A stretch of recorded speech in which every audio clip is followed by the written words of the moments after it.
Halo, perkenalkan nama saya Devina Yulia, kelas 12 IPS 4 dari SMA Negeri 1 Kota Tangerang Selatan. Di sini saya akan mempresentasikan tentang kasus pelanggaran hak dan pengingkaran kewajiban. Penjelasan dari kewajiban adalah sesuatu yang harus dilakukan oleh manusia sebagai tanggung jawab dengan perannya masing-masing. Karena itu, manusia mempunyai banyak kewajiban seperti kewajiban terhadap Tuhannya, kewajiban terhadap orang tua, kewajiban terhadap keluarga, kewajiban terhadap sekolah, kewajiban terhadap lingkungannya, masyarakat, dan kewajiban terhadap negara. Kewajiban terhadap negara ini yang kemudian disebut sebagai kewajiban warga negara. Kewajiban warga negara di Indonesia diatur oleh UUD 1945 dan UU yang berlaku.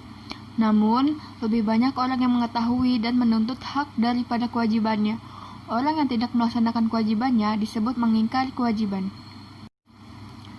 Di sini saya mengambil temanya yaitu kasus pengusaha sepatu yang tidak membayar pajak. Tidak atau menghindari membayar pajak berarti pengingkaran kewajiban negara terhadap pasal 23 ayat UUD 1945 segala pajak untuk keperluan negara berdasarkan undang-undang.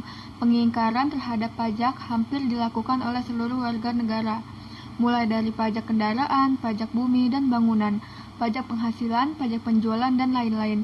Mengapa kita wajib membayar pajak? Karena pajak merupakan salah satu sumber daya pembangunan dan kita menikmati hasilnya. Misalnya, jalan raya yang dibuat dengan segala fasilitasnya itu dibiayai salah satunya oleh pajak kendaraan, pajak bangunan, dan lain-lain. Contoh kasus, pengusaha sepatu dijebloskan ke penjara, terjerat kasus hukum tindak pidana perpajakan. Seorang pengusaha pembuatan sepatu di Bekasi atau berinisial RY dijebloskan Kejaksaan Negeri Bekasi ke Lembaga Permasyarakatan Bulak Kapal. RY diduga menyebabkan kerugian negara sebesar 1,6 miliar karena tidak memungut perpajakan pertambahan nilai PPN dan tidak menyampaikan surat pemberitahuan tahunan pajak penghasilan ke instansi terkait. Tersangka tidak membayar PPN dan tidak menyampaikan SPT PPh ke negara pada tahun 2006 lalu, sehingga diduga menimbulkan kerugian sebesar 1,6 miliar. Perbuatan tersangka telah melanggar UU No. 16 tahun 1983 sebagaimana diganti dengan UU No. 16 tahun 2000 tentang ketentuan umum perpajakan. Dalam peraturan disebutkan perusahaan yang memiliki omset di atas 600 juta per tahun diwajibkan membayar SPT PPh dan memungut PPN. Tersangka ini pengusaha yang seharusnya wajib mengukuhkan dirinya sebagai pengusaha kena pajak, tapi ia tidak melakukan kewajibannya itu. Dalam perkara pajak, apabila ditemukan indikasi pelanggaran pajak, terlebih dahulu petugas akan melakukan himbauan untuk membayar pajaknya. Padahal saat penyelidikan dimulai sejak 2009, tersangka masih diberikan kesempatan untuk membayar sebelum kasus dilimpahkan ke pengadilan. Penyidik telah melayangkan surat imbauan yang berisi kewajiban memungut PPN dan membuat SPT PPh terhadap 25 karyawannya. Tapi dengan berbagai alasan dia tidak bayar. Penyidik kemudian menggelar pengungkapan ketidakbenaran terhadap tersangka sebagaimana pasal 8 ayat 3 UU KUP. Namun, RY kembali tidak mengajukan peraturan yang mewajibkannya melakukan pelunasan kekurangan pembayaran pajak disertai denda 150%.